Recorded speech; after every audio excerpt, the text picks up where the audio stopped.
Hi Taurus, welcome to your March 2024 Astro Tarot. I was going to say weekly then. Welcome to your March Astro Tarot with me, Raphael from Reydiant Reality. It's an absolute pleasure to have you. Thank you so much for being here. Thank you so much for joining me. Quick note, these readings are for your sun, moon and ascendant sign. So whether you're a sun, moon or rising sign Taurus, it's for you. But remember, these are general readings. Not everything's going to resonate with everybody. And more importantly than that, I use whole sign tropical Western astrology for those of you that would like to know. You'll always find the transit details in the description box below. Sometimes I forget the dates or the degrees, etc. And that's because I'm going in with it with the cards and the astrology, right? I've also got my notes here. But if you're only going to watch one of these, make sure it's for your ascendant sign. It's going to be the most accurate for you on that day-to-day level. Before we start, as always, I would like to bless my decks of cards with all forms of love, light, peace, prosperity and abundance. And I pray that the messages that come through are ultimately clear and concise and they help you on your path to your highest vibrational good. So for the first transit that I want to look at on the 8th of March, Mars is going to square Uranus, right? So Mars in your 12th house, Mars in your 10th house is going to square Uranus in your sign, right? So you're going to feel this on a much more visceral level, like on a physical level. You will feel this because, Uranus is in the sign of Taurus, which, certainly if this is for your ascendant, is your body, right? So you'll feel this. It might be like a low sort of nervous hum in the background, when you've got that kind of nervous tension that you can feel building. Now, remember, when we're talking about a square in astrology, this is an energy that makes you uncomfortable or pisses you off enough to make a change, to say, I'm not having this experience again. Now, Mars is action, energy, passion, excitation, war. It's all of the nitty gritty, but it's also clearing. Mars helps us remove things. And for you, that Mars energy is in the sign of, in the 10th house, right? It's in the career. If there's some element of your life that you want to remove, maybe because Mars rules Scorpio, so that's your relationships, but it also rules your 11th house. That's a friendship. This could be a friendship that goes through some kind of clearing. It could be a relationship of some sort that goes through a clearing. It could be a career or a professional relationship of some sort that goes through a clearing, and this might come on really suddenly, right? Mars is both relationships and hidden enemies in some way, shape or form, because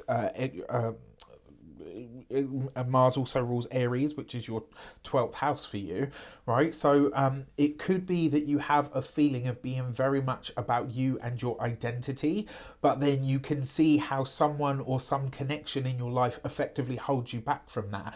It doesn't mean that you're breaking up with a partner. It could just be that the relationship goes through a much needed sort of shake up and a clear out, along with changes that are happening within your work and or your business if you've got one. There's a sense of weighing things up here and deciding what the outcome is going to be, right? It will likely have a lot to do with partnerships and connections, ones that sever and release, and ones that bring together with brute force. It's, it might even be that you find yourself sort of thrust into something with somebody in a way that you can't really get out of. With Mars in the 10th house, it brings action and energy and excitation to the career. So do expect to be busy at this time. This transit comes exact on the 8th and the 9th of March, right? So expect to be very busy in fact, right the way up that first week of the month. Do expect to be sort of busy and in high demand in some way, which is never a bad thing, right? But it also suggests that the personal and the professional in some way, shape or form comes into a little bit of a dust up, right? Now, for this, you've got the Knight of Wands. You are going to be busy when it comes to work. There's going to be a lot going on. You've got this with the Ace of Pentacles. This is potentially new work. This is potentially new business, new contracts being formed, new money that is making its way to you. I know I got the Taurian attention right now, Henny. And then on top of that, you've got the King of Cups, right? So King of Cups, usually a water sign male, Pisces, Cancer, Scorpio. But as an experience, this is about something that you have created. It's about utilizing your creative powers, abilities and skills in order to make something happen. It also suggests to me, because it's with the Ace of Pentacles, you are sniffing out an opportunity. It's like you can see an opportunity here. Maybe nobody else can. This might be a very intuitive or an emotionally mature sort of feeling that you have. If that's the case, follow it. Now, it is a square, so you're going to be busy. On top of that, you might be getting some pushback. On top of that, you might feel that nobody is as emotionally invested in whatever this idea or this project is as you. And that's fine. This is going to be one of those times where you know, maybe nobody else can see it until you've done it. And then at that point, you can just be like, well, you know, nobody else saw this, but I did. Listen, you take your praise, Henny. Take your praise. All right. So for the next transit that I want to look at, on the 14th of the month, Luna, is coming into a conjunction with Jupiter and Uranus. Now, there is a 7-degree orb in between, because it will be the moon conjunct Uranus, but it's like 7 degrees away. But even still, I think this is going to be a pretty decent day for you guys. Now, this is, it comes exact on the 14th. So I would say the 13th, the 14th, and the 15th, this is where this is kind of being activated. Remember, the moon exalts in your sign. Luna does good work in Taurus. She likes to be there. This is a conglomerate of energy in your first house. So in some way, shape, or form, you are being highlighted right now. So that's really nice. It's all steam ahead at this point. Uranus is career energy for you, and it's in a harmonious connection to the sun at the same time. So it will powerfully assist you by bringing you the help and insight from that you need, or the support that you need from authority figures or helpful people that really do have your best at heart. And that's because the sun at this point is going to be in Pisces, right? So it's offering a sextile energy to all of this as well, which is great, right? This is really great. It's a lot of energy. Remember, the moon for you rules your third house of communication, so you will need to find a way to communicate what you're seeing or feeling, and what you want to move ahead with. Jupiter for you is your 11th house of Pisces, but it's also your 8th house of Sagittarius, so there's a lot going on with that as well. And potentially around finances and resources, and the gains that you get from your business, or also joint finances. The moon ruling your third, and people, because the moon rules the people in general, is what we call exalted, right? So is this not only doing good work here, but it's providing the right scaffolding for forward momentum in all of your communications. And then with Jupiter here as well, it's a gorgeous sextile to Saturn as well. I forgot about that. Yes. Right, so Saturn's in Pisces at the same time as well. This is giving it an element of, remember, a sextile is only an opportunity, so you will have to work this, right? You will have to do something with it. But if you do things around group endeavors, social media, collaborations, especially with or through spiritual connections, all of this has a really wonderful effect on your career, which I think is going to be phenomenal for you. I really do. So you've got, boom, look at this, 10 of Pentacles, right? You better get this money with the, okay, but you've got it with the Devil card, and you've got it with the Chariot. So the message behind this is, you don't run yourself ragged. You do work the opportunity. You do have to do the hard work. You are going to need to show up, but at the same time, you don't like, you know, lock everything out at the same time. You have to look after yourself while you're doing it. The 10 of Pentacles with the Devil card, don't just look for the money in the situation. Look for the community aspect. Think about what this could do for you for the long term. Don't see it as like, oh, this is a quick buck. This boosts my finances for now. Think about it in terms of the longevity, because if you do that, you're going to get way more out of it, and it's going to be that much more successful with the Chariot card, and also it has a longer shelf life. Now, the Devil card coupled with the Chariot means that this week in particular, around the 14th, so, you know, a few days before the day of and a few days after, things are going to speed up. It will be very quick, it will be very dynamic, and it might be really tempting to just focus on the money. Don't do that, right? Broaden your scope. Think about, as I say, the spiritual side of it, maybe the interconnective or collaborative part of it. Also, take time to think about where it is that you can interact more as well, right? Like, really give it some thought. Don't just kind of see the pound signs or the dollar signs or whatever and just stop there.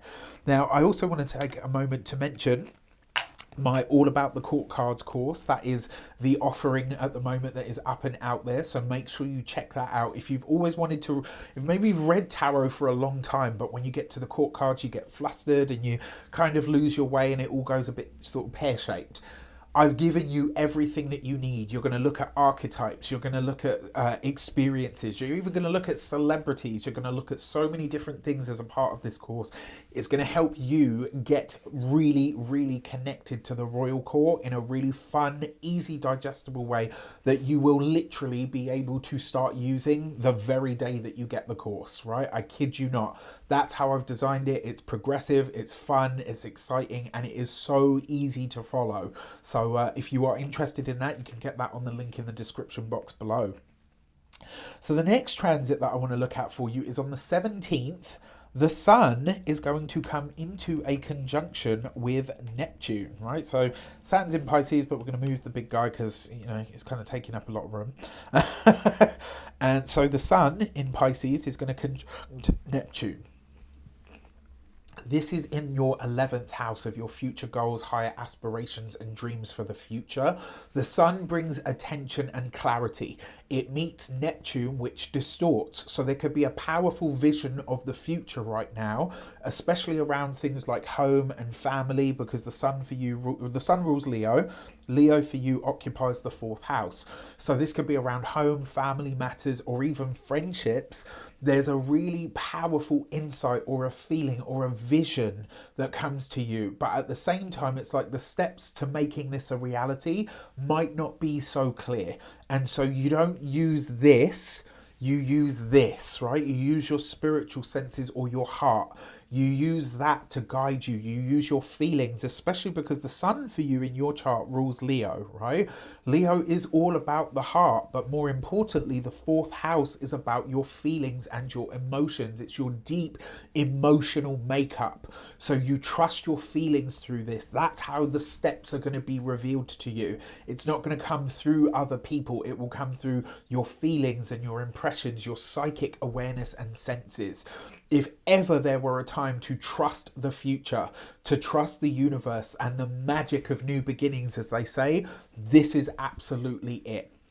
Now, one thing that I am going to say is with this connection in the sign of Pisces, I am predicting that there's going to be like a song or a dance or a film, something that will come out that will just absolutely get everybody like swept up in it. They're going to be like, oh my God, this is amazing.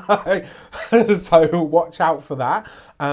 Do be open to that and the way being revealed to you instead of just falling into your lap. It's, you know, it will definitely come, but you're going to have to follow your feelings towards this, right? You need to be really honest with yourself about your future plans, desires and goals, especially where where that question is asked by a family member, a close friend or an authority figure who you look up to. So when somebody says to you around this time, what do you want? When it comes to your heart of hearts, in the deepest part of you, in the soul of you, what is it that you really want for your future? Dig deep.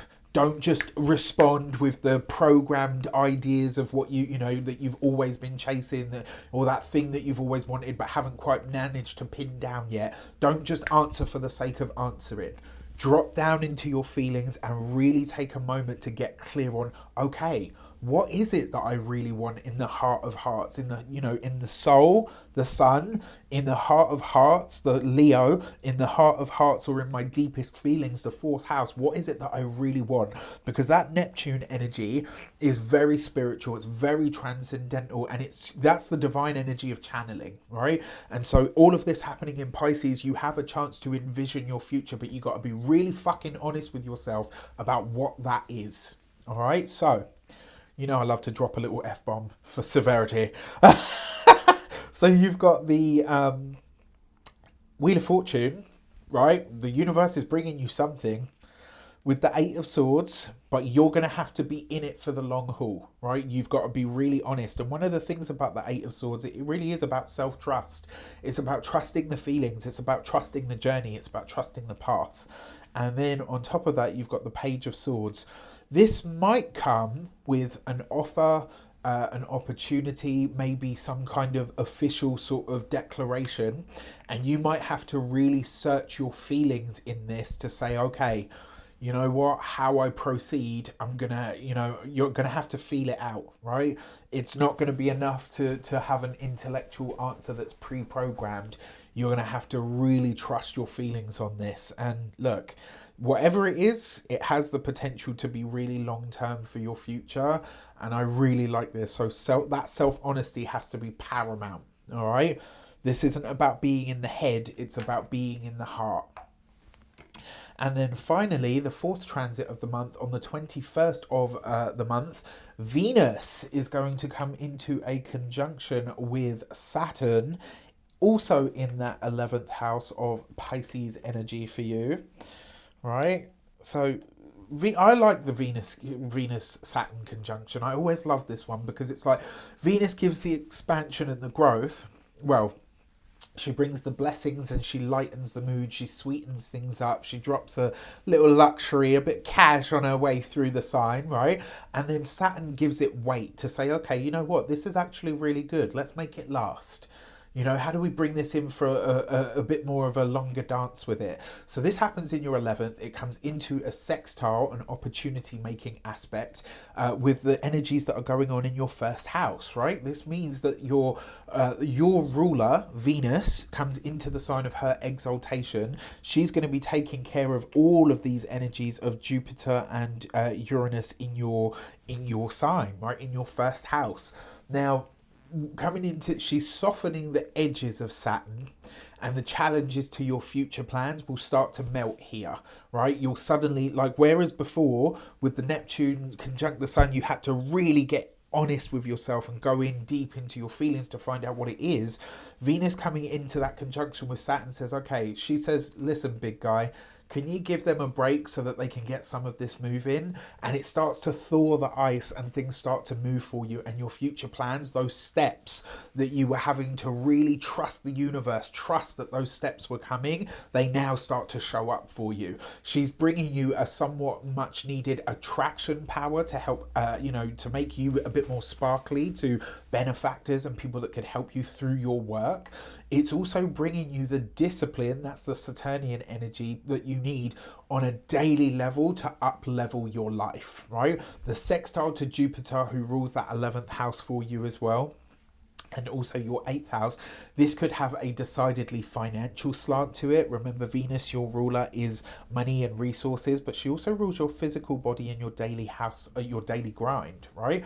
So basically the opportunity to enhance or fortify your wealth is absolutely present, but it requires more effort and more availability from you, right? So if you're too detached from your work, or your daily availability just isn't there, the results aren't going to be there. You'll probably get a nice blessing from this regardless, but if you really lean into it and you're available and you put the effort in, you will be expanding what you can get out of this. For this, you've got the Four of Cups. Just put into it. Don't think about the payout. Just do you and show up. You got the Page of Cups. Okay, so there's a lot going on in the fields with this one. And then you got the Ten of Wands. Right? Sometimes the burden of emotions is the burden of knowing, right? Sometimes, because the 11th house is a future orientated house. So I wouldn't be surprised if you do have some kind of glimpse into the future. There's no star card here, but there's definitely a feel of this, right? Maybe there is some knowledge that you get privy to and you're like, wow, okay, now that I know that, I'm not really sure what to do with it, but the steps show up, and that Ten of Wands means that there will be movement. And maybe you don't like some of the steps that are revealed to you. Maybe that's why you don't want to be available to whoever or whatever it is. But that is the way through, and it's also the way to the blessings that can show up for you now. All right. So I've forgotten the blooming date, so I will just say the Pisces new moon. For you, this happens again in your 11th house. There's a big concentration of energy here this month. The 11th house is friends, benefactors, social networks, it's groups, group associations. It's also social media, how you connect to the wider world in some regard is the 11th house. And it's also what you build for the future and the gains that you get from your business, if you've got one, or your career, right? So for this, your message is the gate 24 and returning. And so the message about this card is not necessarily revisiting the past. It just means that in some regard, you are wrapping up an older cycle. And because you've got this connection between Mars and the Uranus energy, there is a part of me that wonders, because you've got such a concentration in this 11th house, there is a part of me that wonders if there's changes being made to some of the friendship or professional ties that you realize, like, oh, it's not comfortable, but actually it's necessary, right? Like this actually needs to happen in order for me to kind of move forward or to go in the direction that I know I'm supposed to, right? And maybe that's what the steps are that show up for you at this point, where you're kind of like, oh, wow, okay, you know what? Yeah, I'm really going to have to limit my time with this person. I'm really going to have to stop interacting with this friendship group. I'm really going to have to let go of my association to ... in order to move forward. On the 25th of the month, I know this one because the 25th of March, the 25th of March is my mum's birthday. So you've got the full moon lunar eclipse in the sign of Libra. So this is a fellow sibling sign, because you and Libra are both ruled by Venus. Venus at this point will be in the sign of Pisces in her exaltation. So this is going to be a strong moon, right? And in your 6th house of your physical health and vitality, your daily routines, how you look after yourself, those daily sort of habits and grinds and routines and rituals, and how they are or are not sort of serving you and what needs to be shifted about them will be highlighted at this time. Now, the other thing is as well, remember, a full moon is a grand completion or an ending. And this is in a big way. And the 6th house is the house of pets. So if you have fur babies, I'm not going to say it, but you can kind of see where I'm driving with this. It is a possibility, and I'm not saying it to upset anybody. I just want you to be prepared that it is a possibility. All right. For this, you have the gate 26 and the greater good. And the message behind this card is kind of like, you scratch my back, I'll scratch yours. Like, you do this for me, and in return, I will do this for you. So you're going to be looking, I think, at your daily level, and I think you will be really paying attention to who supports you and who doesn't, and basically who is just a taker and who is, who is one-way traffic and who is actually giving something back as well. With that said, if you want to get your personal reading with me, you can do so on the link in the description box below. Let me know in the comments how it shapes up. I wish you an abundance of all of that good stuff. Have a fantastic month. Let me know in the comments. Take care, and I'll see you soon.